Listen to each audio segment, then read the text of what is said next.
Hello all you freedom-loving people. Welcome to another episode of Front Page International. I'm your host, Scott Cameron Goulet. Elon Musk announced that for now, he plans to hold on to the reins of Twitter until the company is more stable. Meanwhile, the world events are getting more chaotic. More chemicals were spilled, this time in Arizona, sending people running for cover. Russia is on the radar recently for Alaska, Norway, and Poland after Russian jets routinely flew through the Alaskan Air Defense Identification Zone, and after Norway got nervous about Russian warships supposedly having nukes on board. The flying object over Lake Huron was shot down, but now, in a released audio recording, the pilots say that the object was not a balloon. So what was it? And Iran's president is visiting China in hopes of bolstering more support for a nuclear deal and for more oil trade. And the American automaker Ford is set to lay off thousands of staff in Europe. Okay, let's get into it.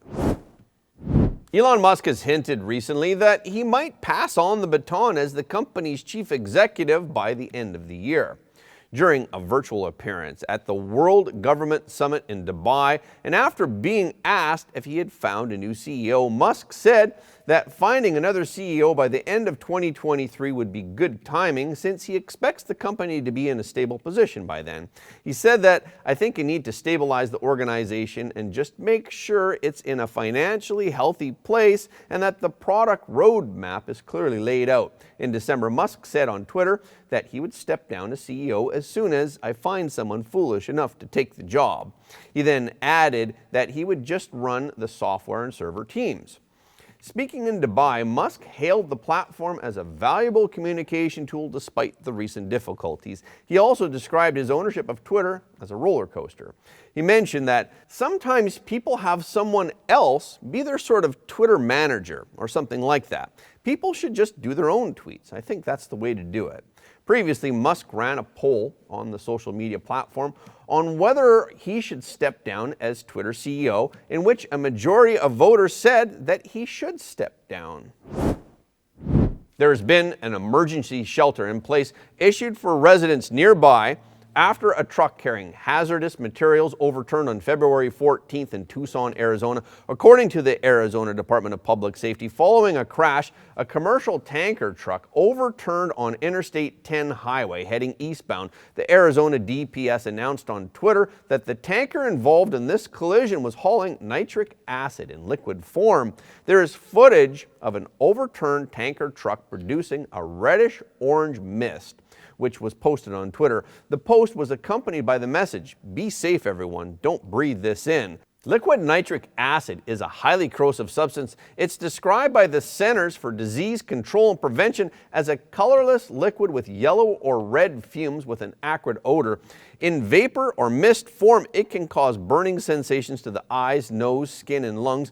Exposure to high concentrations of this can cause pneumonitis, bronchitis, and/or pulmonary edema, which can be fatal. The DPS added in a Twitter post, "We anticipate an extensive closure. Please avoid the area." Meanwhile, the Arizona DOT said that there's no estimated time to reopen the road. An emergency alert said that everyone within a 1-mile radius of the crash should shelter in place. People are also advised to turn off heaters and air conditioners that bring in outside air.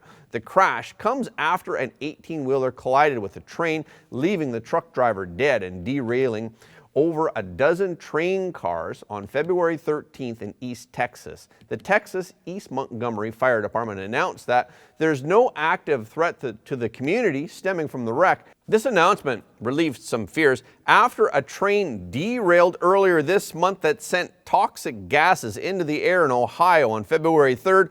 The local residents of East Palestine, Ohio, have expressed concerns over the health and environmental fallout from the derailment, with residents saying that their animals have died.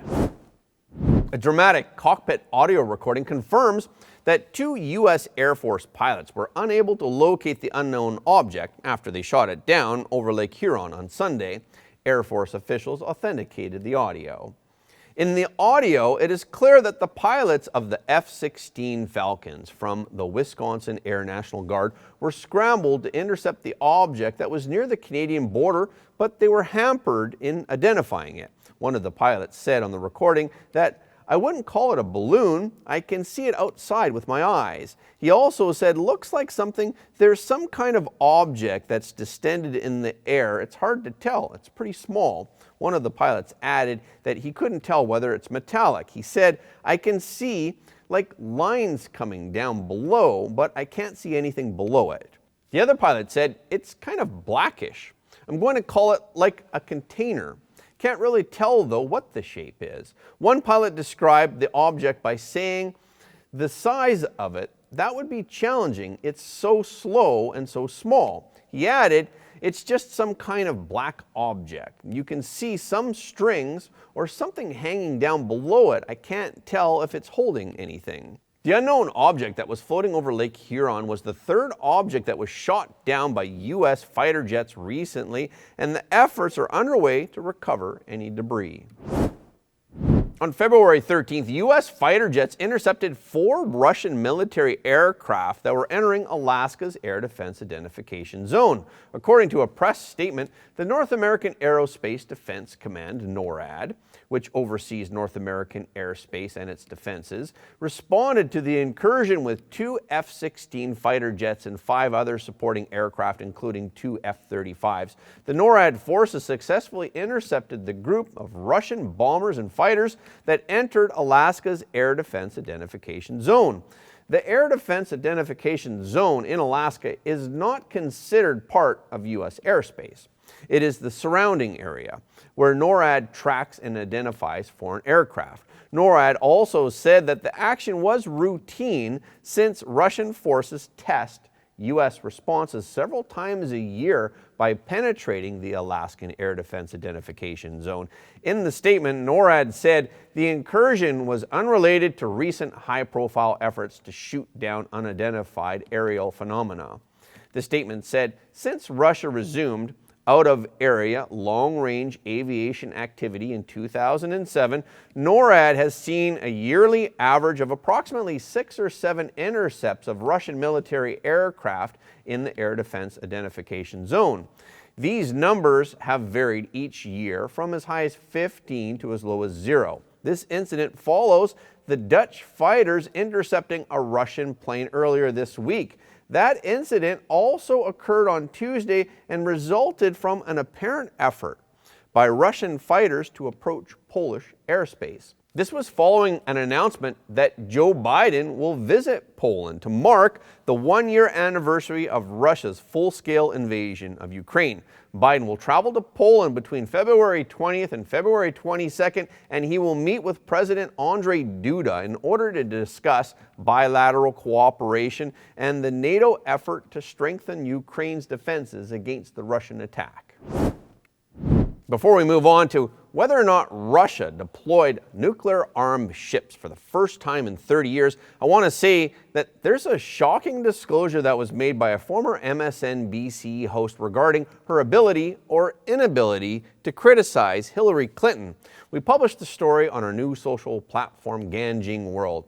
I'll put the link in the description below. Please watch it there. Okay, let's get back into it. With the war raging in Ukraine, Norway's intelligence service warns that the Russian nuclear deterrent that is in the Arctic waters of the far north is becoming more important.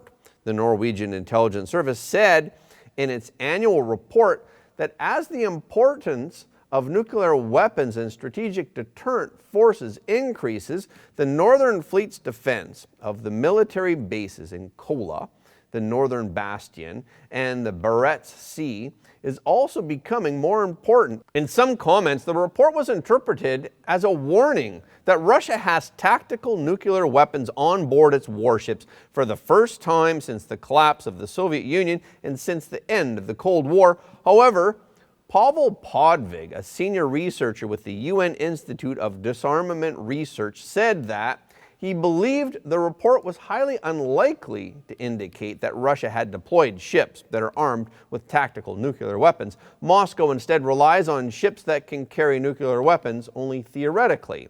He added that Americans and other intelligence officials haven't seen any indication that Russia is deploying its non-strategic nuclear weapons. In addition, the Norwegian report said that while Russia also has submarine capabilities, anti-satellite weapons, and cyber capabilities which could threaten Norway and the NATO military alliance, tactical nuclear weapons are a particularly serious threat in several operational scenarios in which NATO countries may be involved.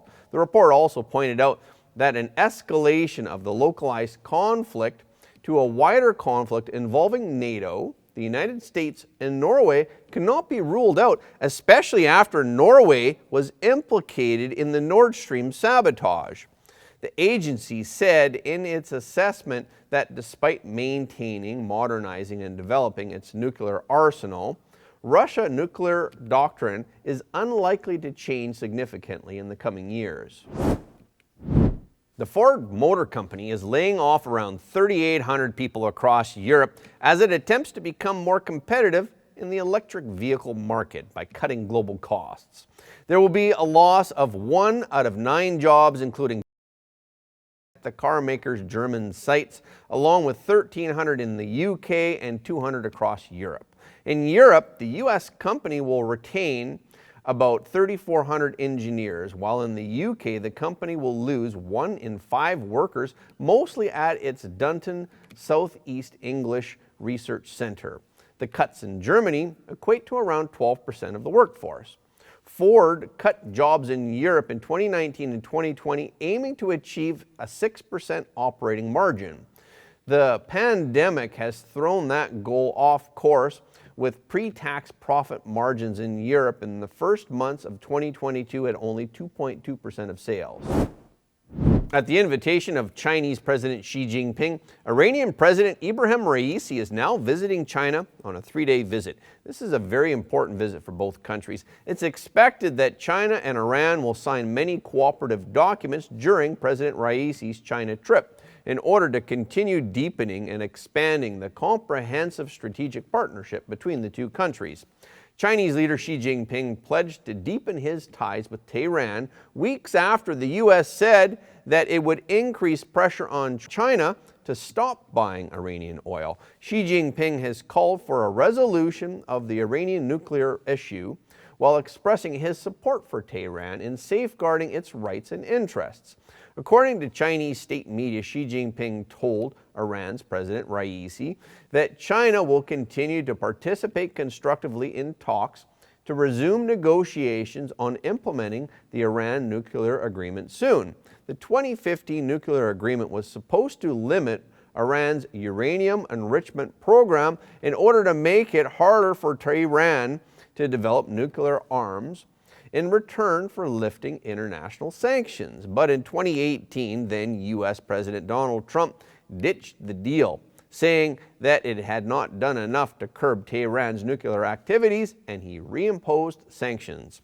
China has been violating those sanctions, especially since President Joe Biden got into office, by buying the bulk of Iran's illicit oil exports. China is still Iran's largest buyer of oil and one of the main negotiating powers in the stalled talks to revive the 2015 nuclear deal.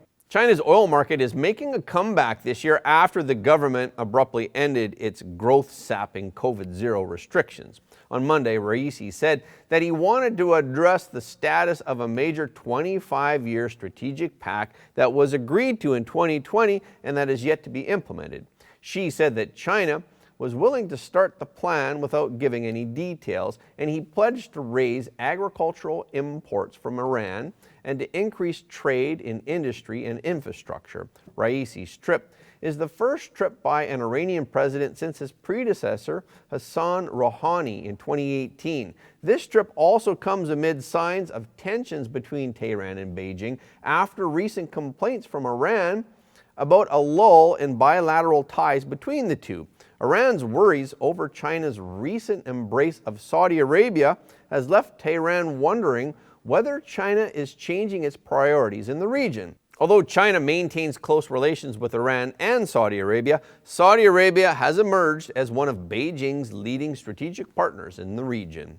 Okay, that's a wrap for this episode. Thank you so much for your support of Front Page. Please remember that every like, comment, and share helps more people to see the truth. We've also heard from many of our viewers that they don't get notifications of our videos anymore from YouTube.